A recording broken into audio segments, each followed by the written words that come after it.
In the sun-cracked cradle of Libya's ancient coasts, a whispered faith took root in blood-soaked sand.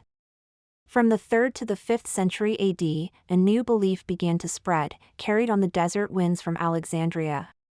This wasn't a gentle arrival, it was a story of defiance, etched into the hidden catacombs beneath the scorched earth. Imagine weary believers, their faces marked by dust and persecution, gathering in secret.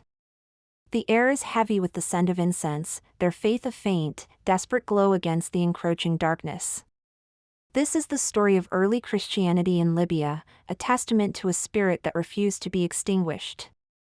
Libya, particularly the region of Cyrenaica, became a crucible for this burgeoning religion. It was home to some of the earliest Christian communities, small pockets of hope in a world still dominated by Roman gods. These weren't just followers, they were pioneers, shaping the very foundations of what was to come. They tilled the soil under a merciless sun. Their daily struggles mirrored in their spiritual quest for salvation. But this new path was fraught with peril.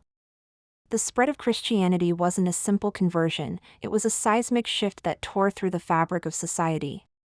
The Roman Empire, under emperors like Diocletian, did not welcome this new creed. The infamous Diocletianic persecution was a storm of martyrdom that sought to drown the nascent faith. Believers were hunted, their chapels destroyed. Families were torn apart, weeping for loved ones who became martyrs. Every hidden gathering, every shared piece of bread, every whispered prayer in the catacombs was a victory snatched from the jaws of despair. The cost was immense, a heavy sorrow that settled over these communities, a constant reminder of the price of their devotion. Yet, out of this fire, new bonds were forged. The shared experience of suffering created an unbreakable solidarity. Cyrenaica, in particular, rose as a center of Christian thought and leadership. It birthed important bishops, men of profound influence like Synesius of Cyrene. He wasn't just a local leader, he was a philosopher, a writer, and a theologian who helped shape Christian doctrine far beyond Libya's borders. These bishops weren't just preaching sermons. They were debating at great councils, their hearts pounding with the terror of heresy trials, but driven by a fragile dream of unity and salvation. Each sermon they delivered was a beacon of hope, pushing back the shadows of despair. As the centuries passed, a remarkable transformation occurred. The cross began to replace Jupiter's thunder. Churches started to rise. Sometimes built directly upon the foundations of old pagan temples, a physical symbol of the changing spiritual landscape. The psalms sung in the once hidden catacombs now echoed in grander structures. By the 5th century, Christianity had reached its peak in the region. It was a dominant force. A beacon of light that had seemingly triumphed over all adversity. But this victory was not without its own set of challenges. This era of peak faith also seeded a unique vulnerability. The very interconnectedness that had been their strength became a weakness. The deep internal debates over doctrine, the very heresies that bishops fought to suppress, created fractures within the community. The unity forged in persecution began to fray under the pressures of theological disagreement. Furthermore, their prominent position made them a target. The vibrant Christian culture that had blossomed in Cyrenaica became exposed, its defenses weakened not by external enemies, but by internal strife and a sense of having arrived. The lament for the old gods was long gone. But a new kind of sorrow was on the horizon. This period of fragile faith, of interconnected dreams, was destined to face a new trial.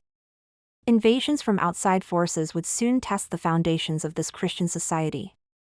The thriving churches would wither, and families would once again find themselves in mourning, this time facing exile. The land itself seemed to weep with the departure of its children.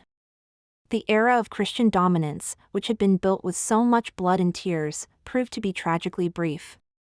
The hopes that had burned so brightly were shattered, and the echoes of sorrow for those crushed beneath the weight of belief would linger for centuries. So, we are left with a profound mystery. Looking back at the crumbled crosses in the catacombs, we feel the ghostly whispers of bishops on the wind. Did the desert itself, with its vastness and solitude, summon the cross?